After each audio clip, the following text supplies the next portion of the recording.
Hello all and welcome to yet another video. In today's video I'm going to be talking about the evolution of NASCAR technology in diecast form. As you can see, we have three different eras of NASCAR here. Now these are all in 1/24 scale diecast form, so they're fairly accurate to the real life thing, just very much scaled down.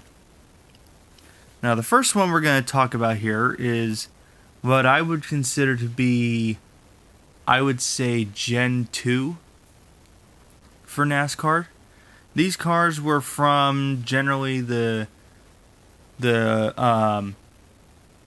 early 70s through, I would say, the Gen 3 lasted from the early 70s to about the mid 80s.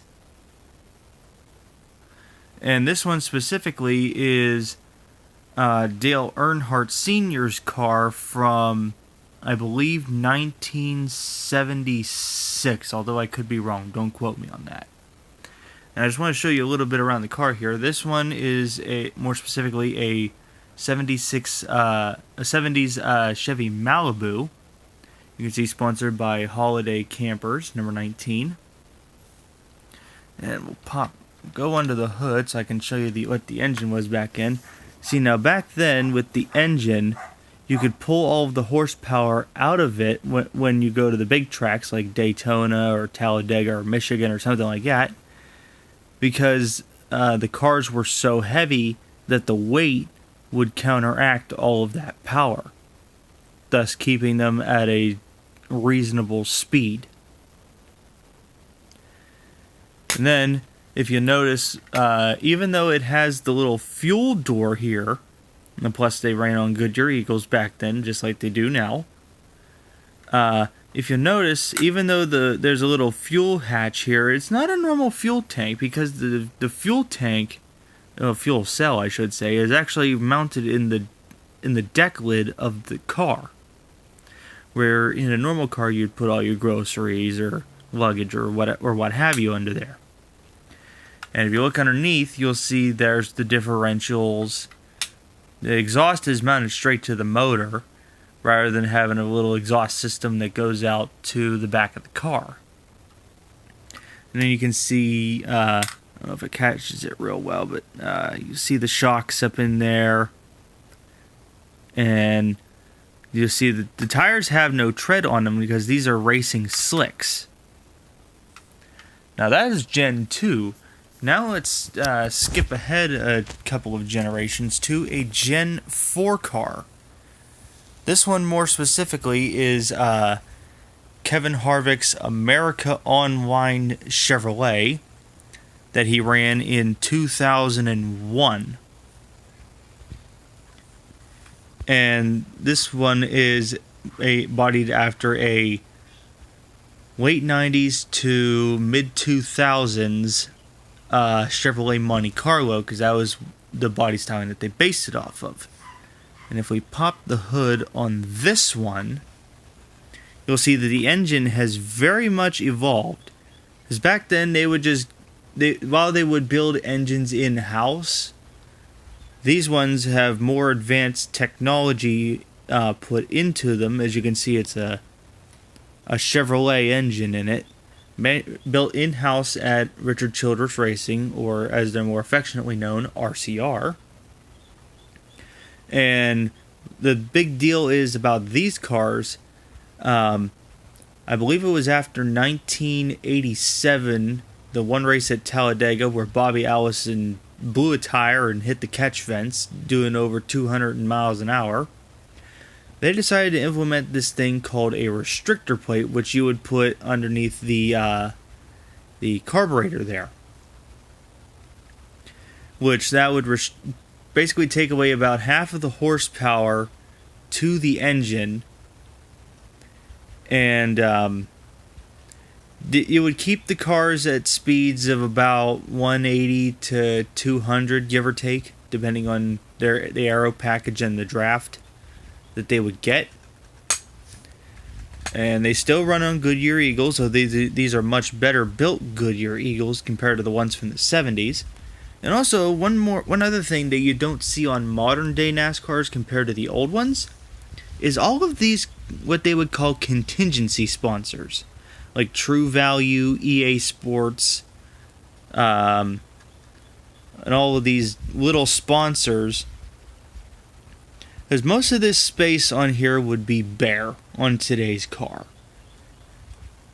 And then, same as the other car, the fuel cell is right there beneath the deck lid.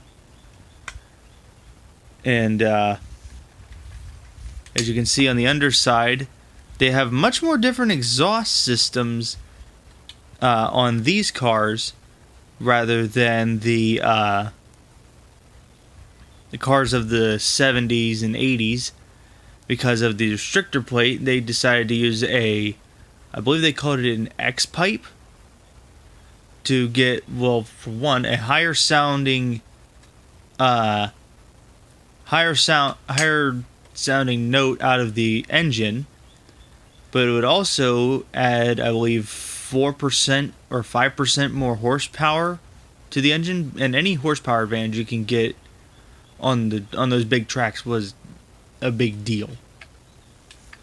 And the last kind of car we are going to look at today is one of the more recent generations of NASCAR. This is a Gen 6 NASCAR, more specifically from, I believe, 2017. This is Dale Earnhardt Jr.'s final ride car. And as you can see, compared to the bodies of the other two, you can see the bodies started to become narrower and more aerodynamic. Although this one, to me, it seems a lot wider in comparison to this one. And then we'll pop the hood here. The engine is much more well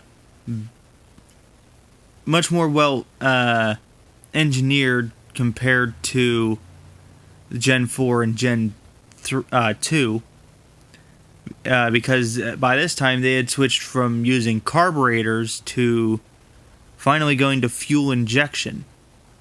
And they still had the restrictor plates at this time, although nowadays they don't run the restrictor plates. And you can see the little cooling units in there, the intercooler, radiator, all that kind of stuff. This one is based off of a Chevrolet Super Sport, which surprisingly didn't have that long of a run. I believe this production car ran from 2013 to I believe 2017, which was when 2017 or 2018 was when they stopped it. As you can see, like I was saying earlier, the lack of contingency sponsors on the car. And then if we open up the deck lid, still the same kind of fuel cell as what we had in the Gen 4 from Gen 2 on. Just more high tech, and these cars are a lot more fuel efficient by going to fuel injection. And then as we can see, and another more key safety feature that they started implementing in from Gen 4 on was these roof flaps. Because back then, when a car would spin, it would like to lift off like this and flip over. But these roof flaps prevent that. And that is going to do it for today's video. I hope you guys really enjoyed it. If you do, please hit that subscribe button, like it, and share it with a friend if they don't know about all this stuff. And I will catch you all in the next one. Peace.